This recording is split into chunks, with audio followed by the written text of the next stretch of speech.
नमस्कार दोस्तों। आज के इस वीडियो में मैं आपको समझाता हूं कि जो स्ट्रेंथ वर्कआउट है वो क्यों ज़रूरी है रनर्स के लिए। आपने ये देखा होगा कि जब हम रनिंग करते हैं तो हमें उसमें बल नहीं मिलता, ताकत नहीं मिलता, हमें कमज़ोरी फील होता है।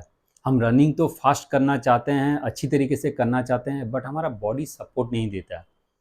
जो कॉमन एरियाज़ हैं जिसमें कि हमें स्ट्रेंथ का कमी लगता है वो हमारा पैर है, शोल्डर है, अपर बॉडी है, कोर है, हमारा जो बैक है वो उसमें पेन होना स्टार्ट होता है, हमारा जो पोस्चर है वो बिल्कुल बिगड़ना चालू होता है, हमारा जो लेग के मूवमेंट्स होते हैं वो बिल्कुल सही तरीके से नहीं पड़ते हैं, पैर के जो मूवमेंट्स होते हैं वो बिल्कुल डगमगाने लगते हैं।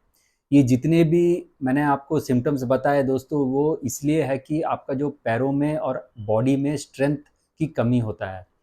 तो एज ए रनर हमें वीकली कम से कम 2 या 3 सेशन स्ट्रेंथ वर्कआउट करनी चाहिए, क्योंकि स्ट्रेंथ से न केवल हमारे बॉडी में फ्लेक्सिबिलिटी आता है, हमारा इंजरी प्रिवेंशन भी रहता है और इसमें हमारा बहुत अच्छा एक रनिंग का एक्सपीरियंस भी मिलता है। अब जब रनिंग करेंगे तो बहुत आपको स्मूथ फील होगा, आपको लगेगा कि आपके पैरों में बहुत अच्छा ताकत है, बिल्कुल सही पोस्चर हो रहा, बिल्कुल सही लैंडिंग हो रहा और आपका बहुत अच्छा मूवमेंट हो रहा है। तो इसलिए आपको स्ट्रेंथ करना वर्कआउट करना बहुत ही ज़रूरी है। नॉर्मली हम जो स्ट्रेंथ वर्कआउट करते हैं दोस्तों वो एक तरीका होता है डंबल यूज़ करके। अगर आपके पास डंबल नहीं है तो आप जो नियरेस्ट अपना जिम में जा सकते हैं, जिम में आप डंबल यूज़ करके भी वर्कआउट कर सकते हैं। अगर आपके पास जिम नहीं है तो आप घर पे भी जो डंबल है वो परचेज़ कर सकते हैं 4 या 5 किलो का, और उसमें ये वर्कआउट कर सकते हैं। तो मैं आज का इस वीडियो में मैं आपको दिखाता हूँ कि किस-किस तरीके का जो वर्कआउट है वो आप कर सकते हैं। मैं ये जस्ट एक डेमो पर्पज़ के लिए आपको 5 से 8 रिपीट दिखाऊँगा, लेकिन आपको कम से कम ये 12 से 15 रिपीट्स करने हैं और 3 सेट्स करने हैं। ये आप हफ्ते में कम से कम 2 से 3 दिन करें। अगर आप ये करते हैं दोस्तों तो आपको देखिएगा कि आपको कहीं किसी भी तरीके का कोई भी इंजरी नहीं होगी, आपका फ्लेक्सिबिलिटी बहुत अच्छा रहेगा, रनिंग का पोस्चर बहुत अच्छा रहेगा, आपका रनिंग बहुत अच्छा में टाइमिंग आएगा।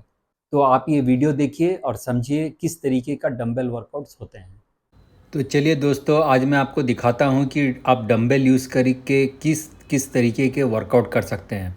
सबसे पहला है कि डंबल वर्कआउट करने से पहले आप कुछ 5 से 10 मिनट का वार्म अप करें, जिसमें कि आप आर्म सर्कल्स कर सकते हैं, बॉडी वेट का स्क्वाट्स यूज़ कर सकते हैं, इस तरीके के हाथों का मूवमेंट कर सकते हैं जिसको हम आर्म सर्कल्स कहते हैं।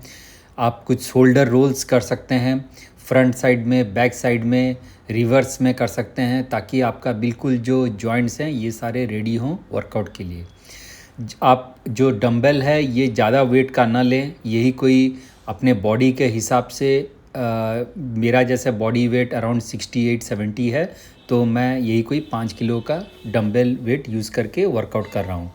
तो ये आप डंबल लीजिए, मैं आपको जो ये रिपीट्स दिखा रहा हूँ ये तो सिर्फ डेमो पर्पस के लिए 8 से 10 रिपीट्स दिखा रहा हूँ, बट आपको कम से कम 15 रिपीट्स करने हैं और 3 सेट्स करने हैं, तो आप इसका इफ़ेक्ट समझ पाएंगे। ये जितने भी आप डंबल के वर्कआउट्स देख रहे हैं दोस्तों, आप इसमें अपना जो क्वाड्स है, ग्लूट्स है, कोर है, हैमस्ट्रिंग है, लोअर बैक है, चेस्ट है, ट्राइसेप्स है, शोल्डर है, ये जितने भी मसल्स ग्रुप हैं इन सब का ट्रेनिंग आप डंबल से कर सकते हैं।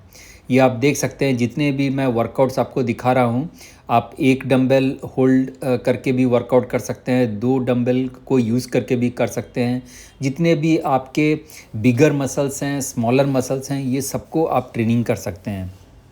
आपने अगर केनिया, इथियोपिया के रनर्स को आप देखे होंगे तो इन लोग भी बहुत अच्छी तरीके से वर्कआउट करते हैं। इन लोग जो वेट यूज़ करते हैं दोस्तों ये बहुत ही कम वेट रहता है, बट रिपीटेशन काफ़ी ज़्यादा रहता है। रनिंग में हमें जनरली लीन मसल्स बनाने होते हैं। मैं जितने भी रनर्स को ट्रेनिंग देता हूँ मैं उनमें एक चीज़ पाया हूँ कि इन लोग इंजरी बहुत जल्दी हो जाते हैं। मैं इनको पूछता हूँ कि आप कौन कौन से वर्कआउट करते हैं, और सभी में मैंने कॉमन पाया कि ये स्क्वाट्स और लंजेस बहुत ज़्यादा करते हैं। आपको ये समझना होगा दोस्तों कि अभी आपका जो लेग है वो अभी रेडी नहीं है इतने हेवी वर्कआउट के लिए, आप अभी पैरों को तैयार कर रहे हैं। तो जब आप तैयार कर रहे हैं तो आप इतना अगर वेट यूज़ करके अगर करेंगे तो उसमें आपको इंजरी होने के बहुत चांसेस हैं। तो सबसे पहला बात है कि आप स्क्वाट्स और लंजेस बिल्कुल भी पहले फ़ेज़ में बिल्कुल भी ना करें। बाकी जितने भी लेग के वर्कआउट्स आपको करना है आप कर सकते हैं, लेकिन स्क्वाट्स और लंजेस अगर आपको करना भी है तो कुछ आप सपोर्ट लेके यूज़ करके करें। अगर आप वेट यूज़ करके करेंगे तो आपको ज़रूर उसमें आपके हिप्स पे, आपके हैमस्ट्रिंग में, आपके जो एंकल है, आपका जो नी है, इसमें पेन आने के बहुत ज़्यादा आपको चांसेस रहेंगे। तो इसलिए आप इसको अवॉइड करें। ये जितने भी वर्कआउट्स मैं दिखा रहा हूँ दोस्तों, ये आपको रनिंग के टाइम पे बहुत अच्छा इफ़ेक्ट आपका इसको दिखने को मिलेगा। आपका बॉडी में स्ट्रेंथ रहेगा, इंजरी आपको कभी नहीं होगी। और ये सारे जितने भी वर्कआउट्स मैं दिखा रहा हूँ ये आप अपने हिसाब से कर सकते हैं। हमारा जो मेन रीज़न्स होता है ये स्ट्रेंथ वर्कआउट करने के लिए, वो होता है कि हम अपना इंजरी को दूर रखना चाहते हैं, हमारा रनिंग का इकोनॉमी को अच्छा रखना चाहते हैं। रनिंग इकोनॉमी अच्छा मतलब आपका कम एनर्जी यूज़ करके अच्छा पेस मेंटेन करना, इसको हम रनिंग इकोनॉमी कहते हैं। आपका जो कोर अगर स्ट्रांग रहेगा, लेग्स अगर बहुत सही रहेगा, स्ट्रांग रहेंगे, तो आपका फॉर्म, पोस्चर ये बिल्कुल बराबर आपका आएगा। पावर और स्पीड ये आपका बराबर बिल्कुल आएगा। एंड्योरेंस जो होता है, फैटिग आपको कम रहता है, ये सारे आपको बहुत ही ज़्यादा हेल्पफुल रहेगा रनिंग करने के लिए। तो इस तरीके के जितने भी ये वर्कआउट्स मैं दिखा रहा हूँ दोस्तों, ये कम से कम आप 2 से 3 बार एक वीक में करें, उससे ज़्यादा बिल्कुल भी ना करें। पैरों को थका के कोई फ़ायदा नहीं है, इसमें स्ट्रेंथ लाना ज़रूरी है। कम वेट यूज़ कीजिए बट रिपीटेशन थोड़ा सा ज़्यादा कीजिए। आप कंपाउंड मूवमेंट्स में ज़्यादा फोकस कीजिए, जैसे squats, lunges, deadlifts, planks, ये सब में आप फोकस कर सकते हैं। आप कभी भी ज़्यादा वेट से ना घबराएं, क्योंकि आपको ये ग्रेजुअली बनाने हैं। आस्ते आस्ते आराम से कम वेट से स्टार्ट कीजिए, इसको थोड़ा सा वेट ज़्यादा करते हुए आप हेवियर वेट की तरफ जा सकते हैं। तो ये जितने भी वर्कआउट है दोस्तों, ये आप अपने घर पे ही कर सकते हैं। आपको इसके लिए कोई भी जिम जाने का ज़रूरत नहीं है। आप घर पे ही इस तरीके से 4-5 किलो का वेट ख़रीदें और घर पे ही आप अपना स्ट्रेंथ बढ़ा सकते हैं। तो इस पूरे वीडियो के माध्यम से मैं आपको ये दिखाना चाहता हूँ कि अगर आप एक रनर हैं दोस्तों, तो इस तरीके से डंबल का यूज़ करके आप अपना स्ट्रेंथ बढ़ा सकते हैं और एक बहुत अच्छा रनर बन सकते हैं।